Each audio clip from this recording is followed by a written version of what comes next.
Alright, so in today's video we're going to look at flexibility training. So on the left-hand side of the syllabus for flexibility training we need to cover the three types, which are static, dynamic and ballistic.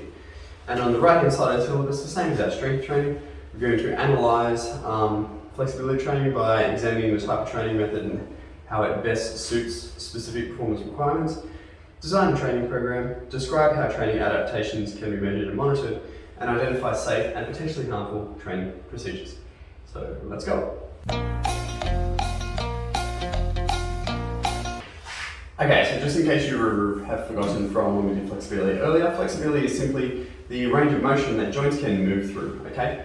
Greater recruitment of muscle fibers over an increased range of motion will improve your ability to generate strength, ability to generate power and speed, okay? So it's very beneficial for all athletes. But also easy manipulation into body positions from enhanced flexibility will also enhance the performance of athletes such as gymnasts, divers, etc. Okay, so those athletes that need to hit, static holds. In diving they do the thing where they basically fold in half and they grab their, the back of their thighs and they bend forward.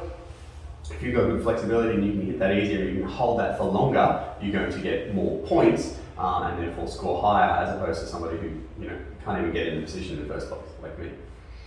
So that's the overview of flexibility. So now I'm going to go through the three types.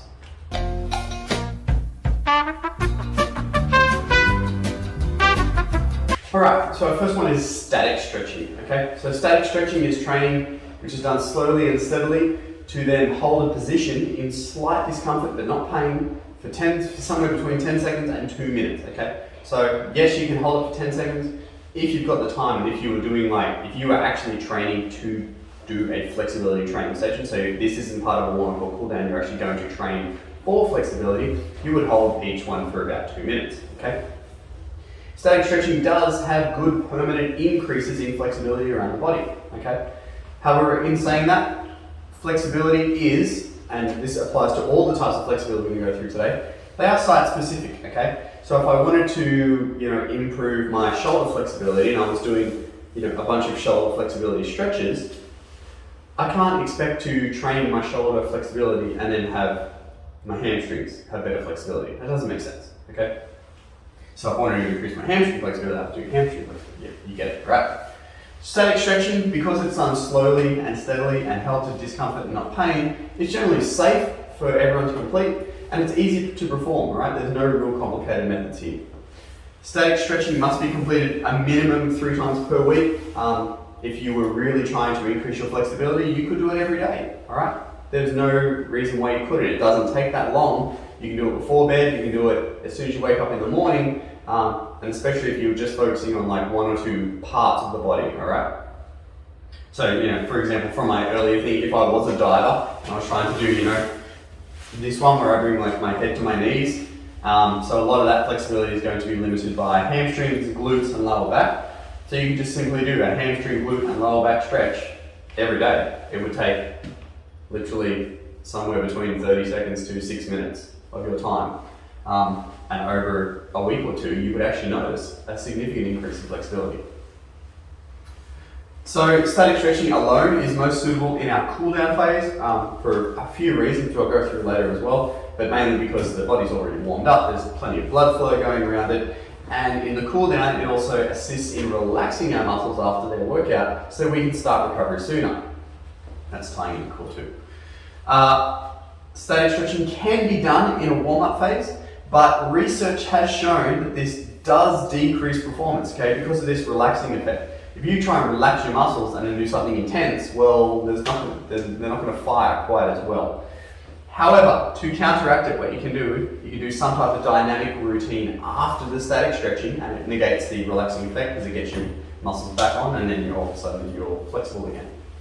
The last thing I want to say about static stretching is PNF stretching. So remember, that's proprioceptive neuromuscular facilitation, which is basically a person will hold a 30-second static stretch. They will then do a 10-second isometric contraction and then a second 30-second static stretch, but then that second stretch is taken further than the first one. Now, for the isometric to occur, you do need a partner to be assisting to stop you, okay? So for example, if I was doing this stretch, okay, so I'd have a partner, pull my arm and I say, that's uncomfortable now, and they'll hold it there.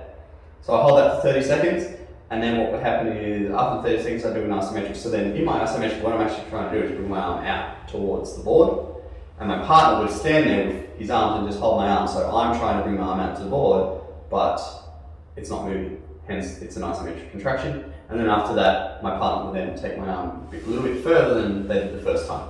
Right? So it is the best method of static stretching. However, it does require a partner, so a little bit of work around there. So that's static stretching.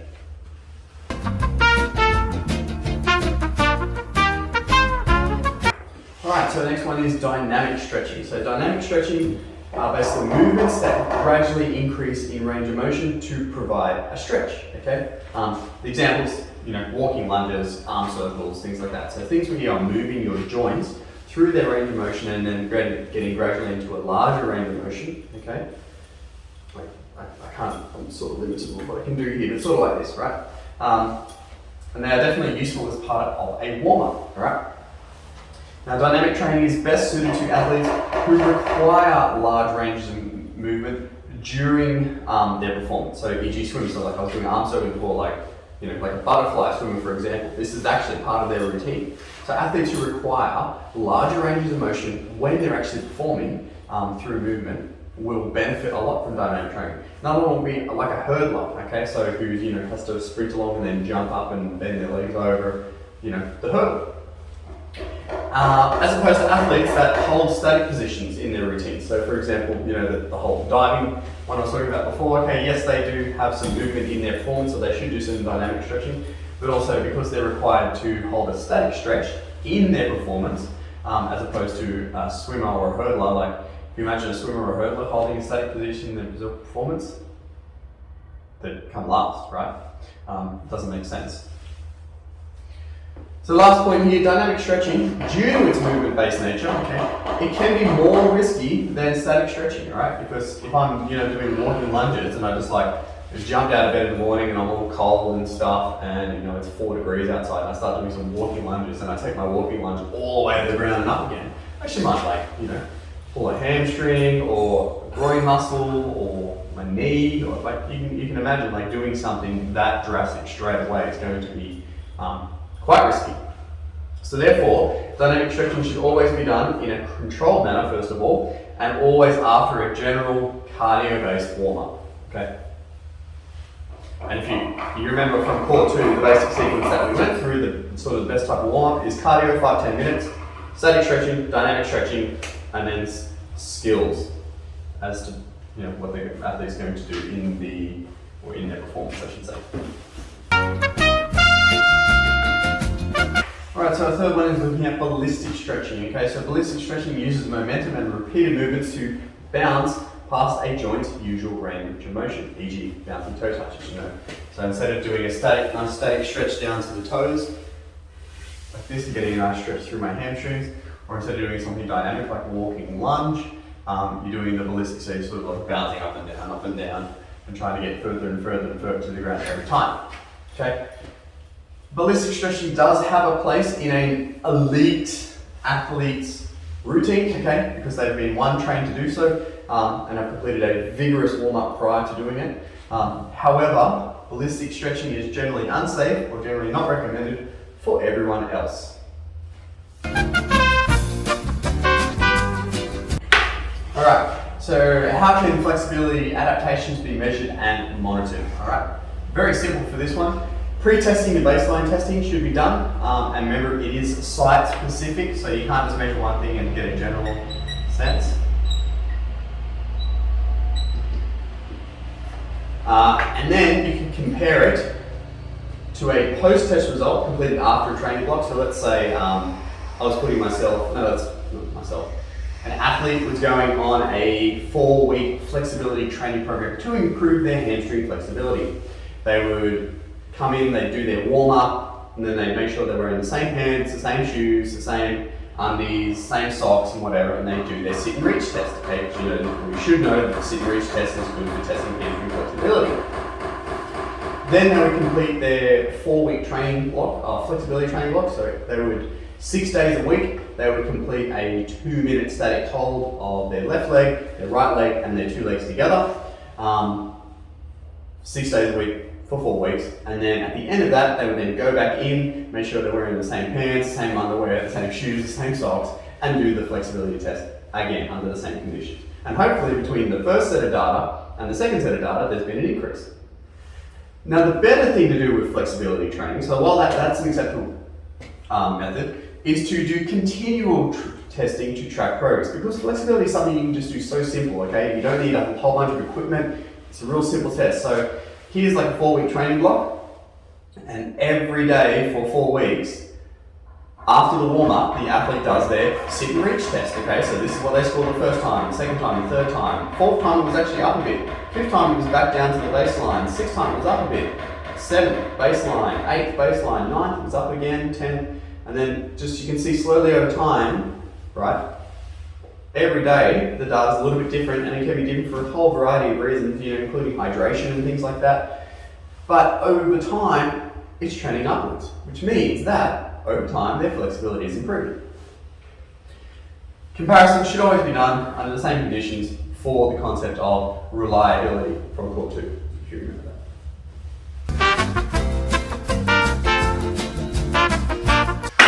Okay, designing a flexibility training program, alright? So you should first of all focus on the joints that require greater range of motion, alright? So remember, it is site specific, so there's no point doing a whole body flexibility routine if the athlete only needs to improve a certain aspect of their flexibility.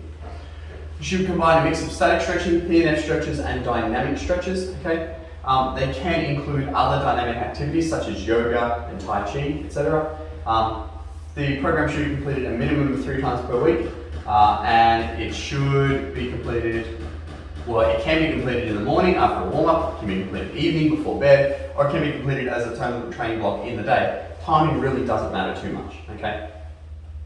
You could also put it into your either warm-up or cool-down routine around your other activities, but then it's not really designing a flexibility training program. You're sort of just adding in flexibility to your strength training program, for example. So I've got an example routine here for the hamstrings. Now this is done solo, so there's no PNF stretches because I'm by myself. But for yourself, what you could do is this. You could go for a 10-minute jog around the block. You could then come inside, sit down on the ground, do a 60-second left leg static stretch. So just your left leg out only, bend your right leg in. Then you do the same on the other side, 60-second static stretch on the right-hand side. Put your 2 legs together, do a 2-legged 60-second static stretch.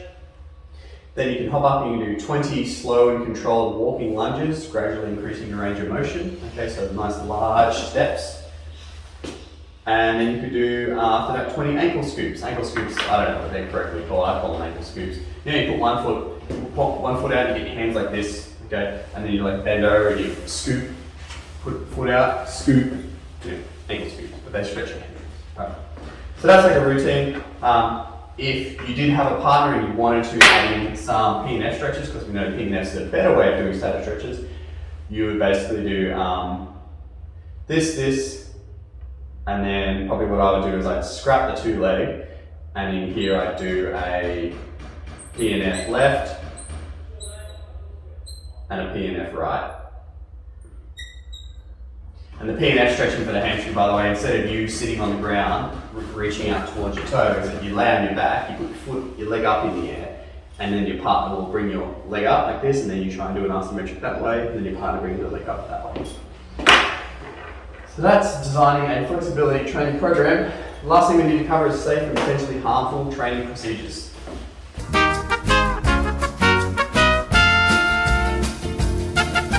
Right, so our last bit is looking at safe and potentially harmful training procedures for our flexibility training program. First of all, you should always complete your flexibility training program after a general cardio-based warm-up. So remember, 5-10 minutes until you get that light sweat on your brow, okay?